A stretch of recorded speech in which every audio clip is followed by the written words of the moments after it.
I'm the president of FAPA, Northern California.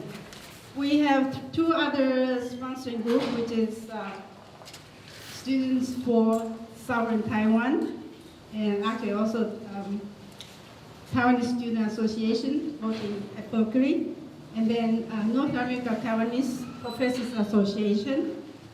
Thank you. And on behalf of the sponsoring groups, I would like to welcome you for coming today. I know we have fantastic speakers, and I know you can't wait. Before that, I would like to thank all the volunteers who helped make this conference possible. Okay, among those volunteers, we have FAPA-YPG members and also the students from UC Berkeley and the Association Students for Southern Taiwan and Taiwanese Association, Student Association. Okay, thank you. And the person that is the last that I'm mentioning, but I think that he has done the most work, that is Dr. Gerrit from the V's. He has gathered all these distinguished speakers for our conference today, so thank you, Gerrit. Okay, let's begin, and thank you very much for coming. And I hope you will find this experience very valuable.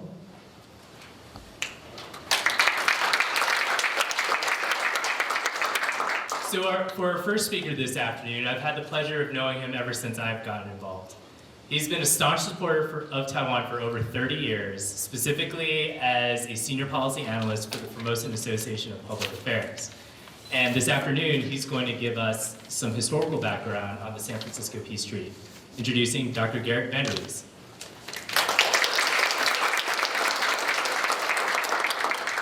Thank you very much, John and Yame, for organizing this event, and also thanks very much to FAPA-YPG, the students here at Berkeley, and the North American Taiwanese Professors Association for pulling this event together. It is not just for historical interest that we are looking at what happened in San Francisco 60 years ago.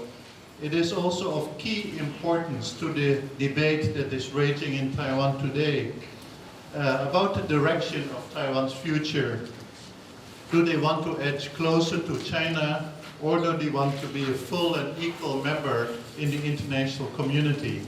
And this is also a major topic in the current presidential election in Taiwan, which is the race between President Ma Ying-jeou, who wants to edge closer to China, and the democratic opposition of Tsai Ing-wen, who wants to be a full and equal member in the international community. So plenty of relevance for today. Next one, please. So this is the program as you see it on your program already. I will give a brief introduction, sketch the background, and set the stage for the further speakers. Then Mr. Akira Chiba from the Japanese Embassy will talk about the Japanese perspective, because Japan was a signatory of the San Francisco Peace Treaty, and a major one. And Akira is a very good friend of Taiwan. He has been there quite a number of times and really knows the issues ins and outs, so he will be give us excellent insights. Then John Tkacik will talk about the peace treaty from the American perspective. What did the American government say about Taiwan's status before, during, and after the peace treaty?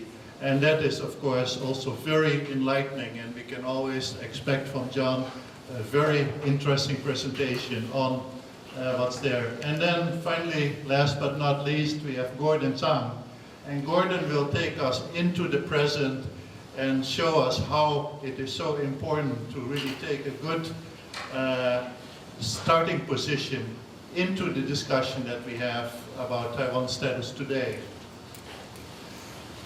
So then, diving into the deep, so to say, San Francisco Peace Treaty formally ended World War II. It was a formal international treaty attended by 51 countries. And it's interesting to see that only 48 did sign it. There were 3 exceptions: Soviet Union, Czechoslovakia, and Poland. And you see why they are all in the East Bloc. They were supportive of the Chinese position, and they actually wanted China to be there. But China was not invited, and neither was the ROC of Chiang Kai-shek were not invited either. Because of the Chinese Civil War at that time, and the question which government really represented China at that point in time.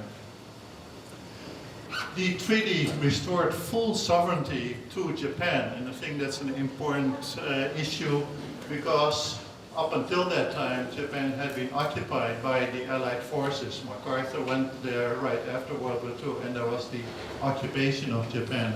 So that ended, and Japan really received the full rights after that. Japan also recognized the independence of Korea, which is kind of interesting because at that time in Korea there was a war going on between the North and the South.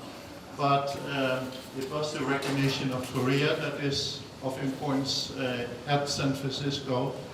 And then for the purposes of our discussion here, the next sentence is most important. Japan renounced all rights, title, and claim to Formosa and the Pescadores, and not to Kinmen and Matsu. I think that's important to note here. Those were considered part of China. But Formosa and Pescadores were ceded, but it was not decided to whom it was ceded. Japan also renounced all rights to the Kuril and Sakhalin Islands.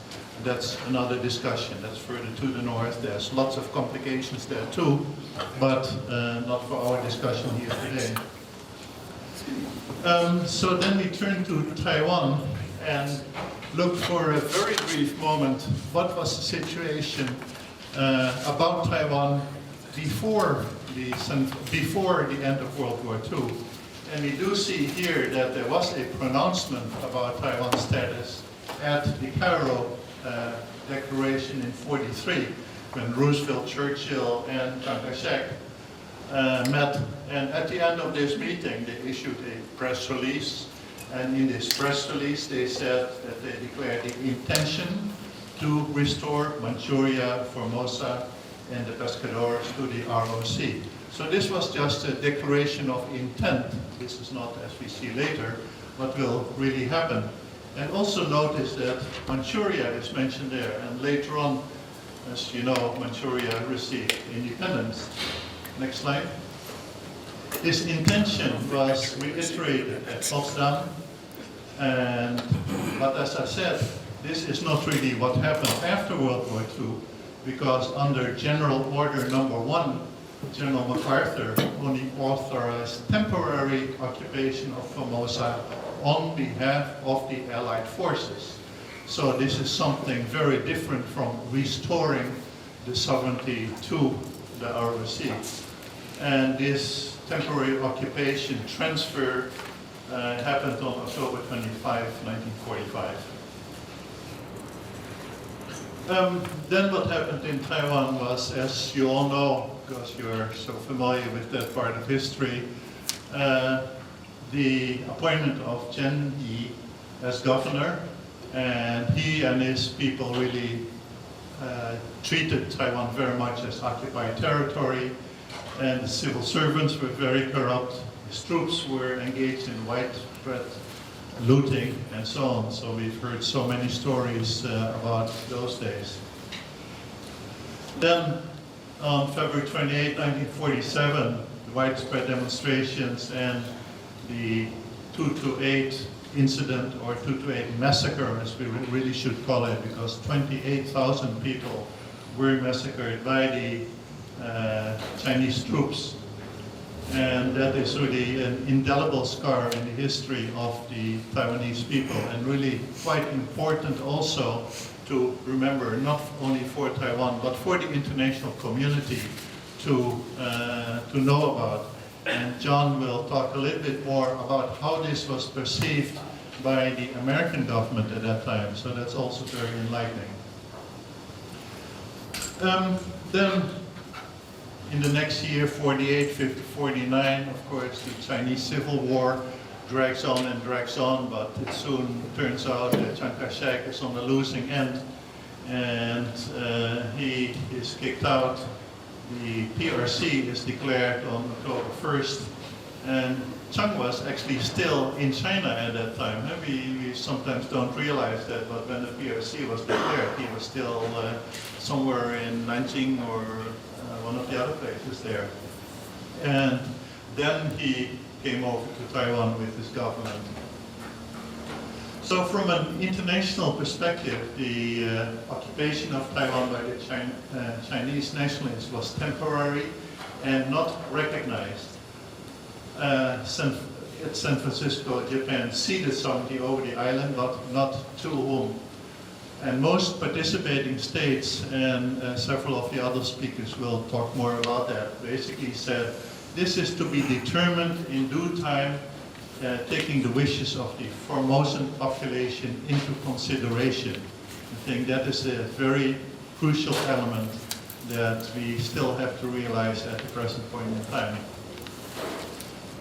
So in spite of the good intentions of San Francisco, Taiwan remained under the occupation of Chiang, and he reigned under martial law until 1987, continuing the White Terror for so many decades. And also his claim to represent all of China really led to eventual derecognition. It became less and less tenable for the international community to recognize that. And that fact by itself was the cause of derecognition. So it was not a derecognition of Taiwan in any way, but a derecognition of the Kuomintang's claim to represent China. And that led to Taiwan's present political isolation. So with that, I'd like to hand over the microphone to my good friend Akira Chiba, who will present us the Japanese perspective. Akira?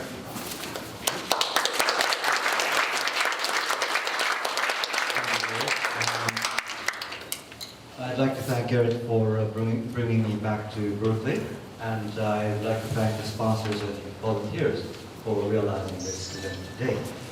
My topic today is the San Francisco Peace Treaty seen from a Japanese perspective.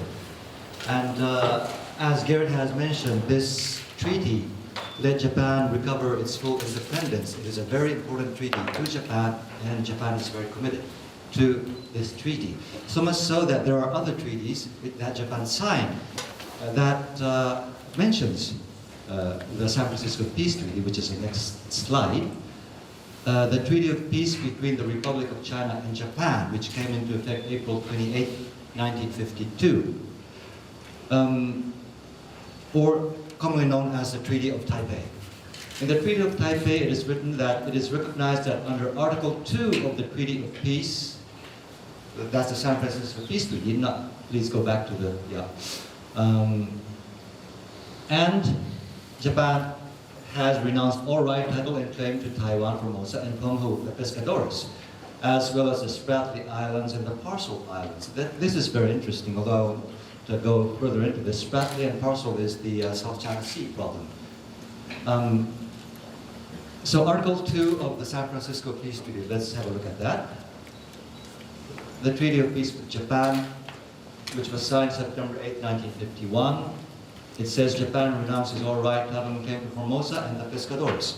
So this is the reason why the Japanese government takes its position that it is in no position to make an assessment of its own concerning the status of Taiwan. Since we have let it go, well, why do we have a say to something that we let go? And my role today probably is to make this point clear, but I've only spoken for about 2 minutes, and that's too short. I came all the way from Washington, D.C. So I'm going to show you some other legal aspects concerning the issue of Taiwan, as well as other issues pertaining to the San Francisco Peace Treaty. Now, when Japan switched its diplomatic recognition to the mainland in 1972, we had another treaty with them, the Treaty we signed in 1978. And probably one would expect that we did the same thing with the mainlanders concerning Taiwan. But it's not. Next slide. The Treaty of Peace and Friendship between Japan and the People's Republic of China in 1978 says nothing about Taiwan. It does not include the two characters. Instead, it says the principles enunciated in the joint communique should be strictly observed. So here, the treaty recognizes the joint communique. Now, what is the joint communique? Next slide. The joint communique of the government of Japan and the government of PRC in 1972 says that the government of PRC reiterates that Taiwan is an inalienable part of the territory of the PRC. Japan fully understands and respects, but it does not say yes. It fully understands and respects and firmly maintains its stand under Article 8 of the Potsdam Declaration. So now we have to have a look at the Potsdam Declaration. Next slide. Potsdam Declaration, July 26, 1945. The terms of the Cairo Declaration shall be carried out. So it doesn't talk about Taiwan. So we have to go back further to the Cairo Declaration, which says that Japan shall be stripped of all the islands in the Pacific and Manchuria, Formosa, and the Pescadores shall be restored to the Republic of China. So this is where it originates. And maybe you are very confused, so let's have a review on the next, no, the one before that. The next one? That's right. And the next one? Oh, okay, so are you sure this is the one that I was... no, this is the wrong slide. I'm sorry, it should be the one that says Taiwan. Yeah. Yeah, it looks a lot like it, but yeah, this is the one that I want to go into. Yeah, please start from here. Cairo Declaration, the next slide. It's a very nested structure. Click once. The Cairo Declaration, click again. The Potsdam Declaration, and click another time. The Joint Communique, and finally, the Treaty of Peace and Friendship. It's very nested. It reminds you of something. It reminds you of the next slide, a Russian doll. And I am not in the position to explain to you why the Chinese government wanted to do it this way. But I can draw your attention to an article published last year, the next slide, in China Daily, October 7, 2010, written by an eminent scholar from Tsinghua University, Liu Jiangyong. And the next one is an enlargement. And somewhere around here it says, where would it be? Japan commits another mistake by resorting to the San Francisco Peace Treaty. The treaty, signed in 1951, has never been recognized by China. Hardly had the treaty been drafted when Zhou Enlai, the Chinese premier, declared that it was illegal and ineffective, which means the People's Republic of China does not recognize the San Francisco Peace Treaty that we are handling today. The San Francisco Peace Treaty that sets the present East Asian order is called illegal and ineffective by the government of the PRC. The next slide, please. Now, there's a legal aspect to this because, as you have seen, Cairo Declaration was there. Japan is not party to the Cairo Declaration. So is it binding to Japan? International law has it, something like this. This is the Vienna Convention on the Law of Treaties. And of course, this convention is a compilation of customary international law. So we can see how international law takes care of such issues. An obligation arises for a third state, in this case for Japan, if the third state, Japan, expressly accepts that obligation in writing. So it does sound as though even Japan was not party to the Cairo Declaration, but we have a signed document, the Treaty of Peace and Friendship between Japan and PRC. So is Japan obliged to stick to this? We have three issues here. Click once, please. Designation of this writing. To whom? It does not say in this, not yet, it does not say in this article whether or not this writing should be designated to the party of the original treaty. Now, the Treaty of Friendship, Peace and Friendship with PRC was written for the PRC. The PRC is not party to the Cairo Declaration. It did not even exist when the Cairo Declaration came out. So, does this bind Japan? Number two, the definition of treaty. Is a declaration a treaty? An issue that Gerrit wrote, so I raised, so I'm not going into this, but this is something that we can debate. But I would like to concentrate on the third question. The scope of obligation. An obligation arises. So there is a Cairo Declaration that Taiwan should go back to the Republic of China. And to what degree is Japan obliged, if it is obliged at all? Now, my theory is this, please. The next slide, please. This is chapter 4 of the Treaty of Peace with Japan, San Francisco Peace Treaty. Japan accepts the judgments of the International Military Tribunal and will carry out the sentences imposed thereby upon Japanese nationals in prison in Japan. What does this mean? This is what took place in the military tribunals after the war. Japan, the Tokyo Tribunal; Germany, the Nuremberg Tribunal. And in the Tokyo Tribunal, the Imperial Navy and the Imperial Army were judged to have committed crimes against peace. That's Class A war crimes. Whereas the SS and the Nazi Party in Nuremberg were judged as to have committed crimes against humanity. That is Class C crimes. Class C, crime against humanity. Class A is crime against peace. Of course, the Wehrmacht, the Luftwaffe, they also committed crimes against peace. The rape of Nanking in this tribunal was dealt with as conventional war crimes. And Japan accepted the judgment, which means it won't say no to the results, but furthermore, it says it will carry out the sentences, which means although Japan recovered full independence, it will still keep these people locked in. Which means if a treaty wants a country to do something, it just spells out Japan will carry out. So if it doesn't say anything that Japan will do something, if it only says Japan accepts, it could mean that Japan will not object to it, but maybe do nothing. But we don't object. Next slide, please. This passivity comes from the fact that Japan was defeated in the war. This is the picture of the signing ceremony on the USS Missouri in September 1945. Now let's have a look at the instrument of surrender that Japan signed.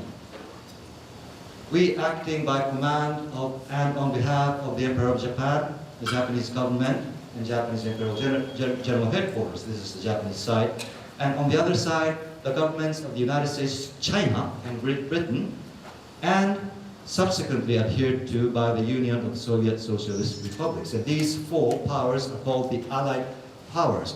Now, what was Japan to do? Japan was to surrender unconditionally its armed forces wherever situated. See? So, we had armed forces in Taiwan. It was situated in Taiwan, and they were surrendered to the KMT military, at that time considered as the legitimate national forces of the Republic of China. It's very passive. We listen to what the Allied powers tell us. Next slide, please. At that time, there were many Chinese citizens living in Japan, in Yokohama Chinatown, as well as Kobe Nanking Town. There were many Chinese nationals that came over from the mainland, and they were Chinese.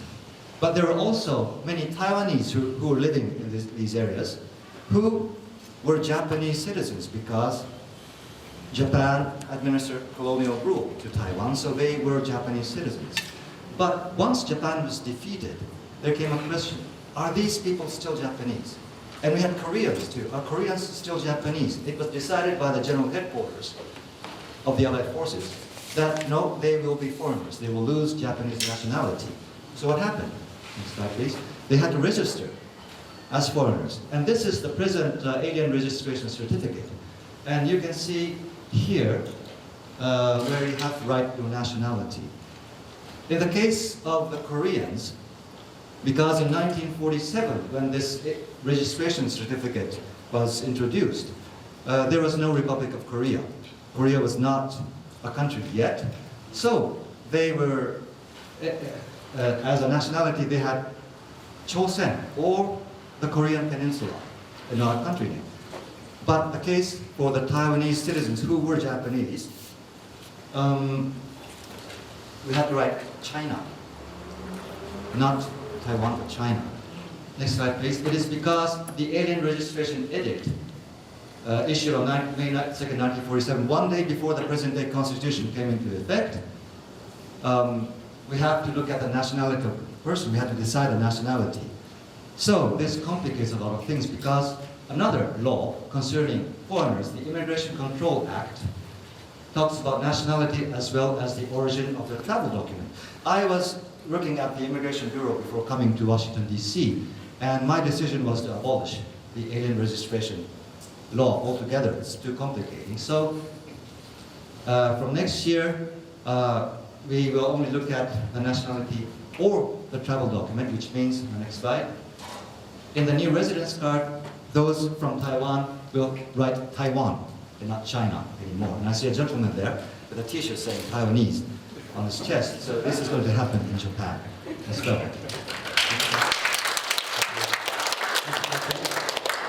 Now the Treaty of Peace with Japan has other aspects. Next, wait once more.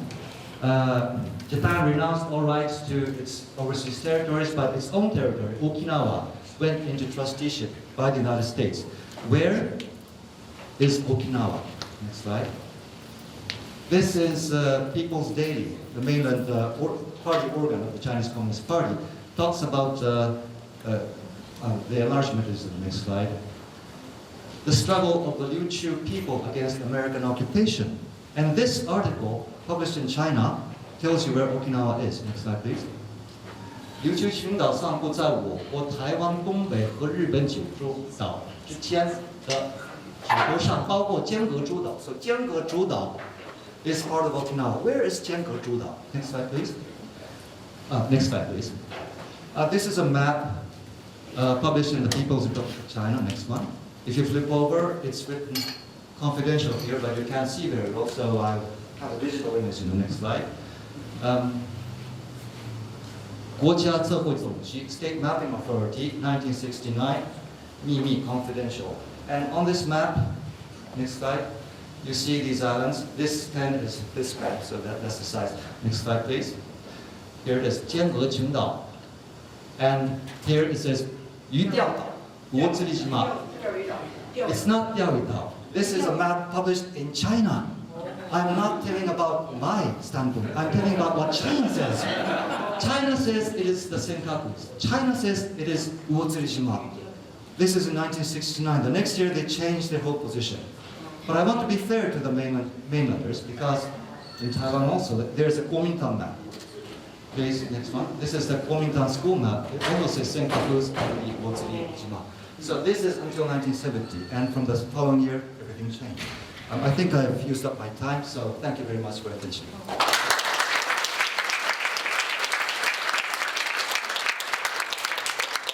Thank you very much, Akira, for this very insightful presentation. It really showed us a lot about history and about the good position that you are taking.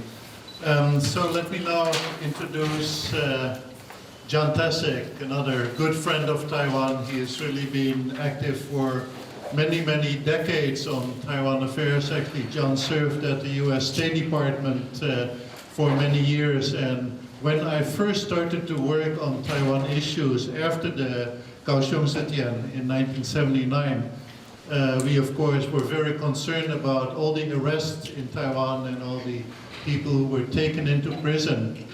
So we worked with people here in this area, with Zhang Fumei, who really was very active in those days.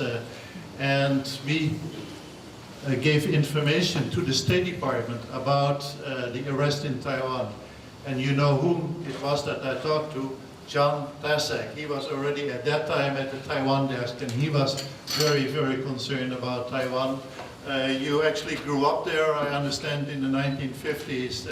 so he really knows an incredible amount. He is really a walking memory about US policy issues towards Taiwan. If you want to ask him, in 1964, on that and that date, what happened, he will probably be able to tell you.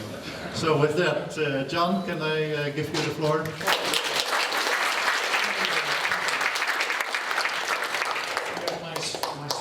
Can you hear me? There we go. I want to reiterate that Akira's presentation, I think, was very important because it outlines a lot of principles of international law that I think are properly the preserve of a law school class over at Bolt Hall here. So I'm afraid that my presentation is going to be sort of similarly focused. The reason I think you'll find this interesting is because what I'm saying today got the Japanese proto-ambassador in Taipei fired when he said them 2 years ago. It was in May of 2009. Ambassador Masaki Saito was talking to a group like this and happened to say that it was his personal opinion that the status of Taiwan, the international status of Taiwan, is unsettled. And boom, it was in all the newspapers. And 2 days later we have, thank goodness for WikiLeaks.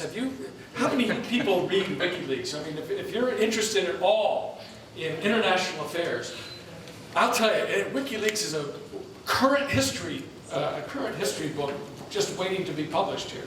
But WikiLeaks had an interview with the ambassador, the US ambassador, Steve Young. Of course I say ambassador, representative in Taipei, with Ma Ying-jeou, the president of the Republic of China. During the course of which Ma Ying-jeou commented on Ambassador Saito's words 2 days earlier to the effect that the status of Taiwan was unsettled, and said it will be very difficult for Ambassador Saito to continue his work here, given what he has said.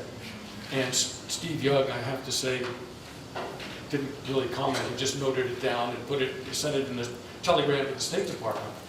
But the reason it's important is because the whole idea of Taiwan's unsettled status in international law is absolutely central to America's policies toward Taiwan, and I think also to Taiwan's vision of itself.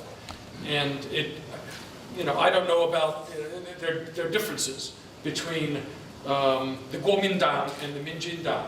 I should say the Zhongguo Kuomintang and the Taiwan Minjindang.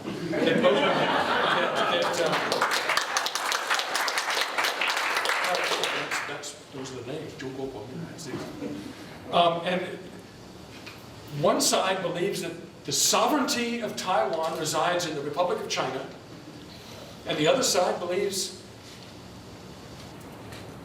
主权在民, is that what it is? The sovereignty of Taiwan really resides in the people of Taiwan. So let me sort of jump ahead here. What's the next slide? I even forgot. Oh yes, well you can think about that if you'd like, but let me just say that in March 16th, and I don't have this memo on the board here. I've got 463 photographs of memos. But in March 16th, 1966, in a memo prepared by Secretary of State Dean Rusk, and he was going down to the Senate Foreign Relations Committee, and he was going to testify about Chinese representation at the UN. At the time, as you well know, in 1966, the United States recognized the Republic of China as the sole legal government of China, not the communists. And in a closed session with the Senate Foreign Relations Committee, the issue of who had sovereignty over Taiwan came up. And Rusk said it was an unsettled question. And then he said, and it says in the memo, and I wish I put it up here, confidential. And this is, you should tell the Senate in a confidential way, he says. Rusk said, in our view, the U.S. position could be an important element in our legal case for declaring illegal under international law the use of force by the communists against the communist China to assert its sovereignty over Taiwan. So where did this idea of the status of Taiwan is unsettled come from? It came, as Minister Chiba said. Well, maybe you didn't say it. I shouldn't put words in your mouth. It came from the Treaty of San Francisco. 60 years ago, the Treaty of Peace was signed at San Francisco, as we pointed out. It had an important goal to reintegrate Japan into the world community. But arguably, the most lasting effect of the San Francisco Peace Treaty was the codification of Taiwan's unsettled status in the international community. As a result, even today, neither Japan nor the United States, actually, nor the United Kingdom, Australia, New Zealand, or Canada, recognizes Chinese sovereignty over Taiwan under international law. And this is, again, a very important issue when you try to understand what the United States is doing in its relationship with Taiwan in particular, even today. The reason that we didn't recognize Chinese sovereignty over Taiwan in the San Francisco Treaty was, at the time, they said, well, we got a reason. We've got these two claimants to be the government of China. We've got Chiang Kai-shek's nationalists, and we've got Mao Zedong's communists. And neither of them was invited to the San Francisco Peace Treaty because the Soviets objected to Chiang Kai-shek coming, and the United States objected to Mao Zedong showing up. Well, of course, it was a bit more complicated than that, because if you recall,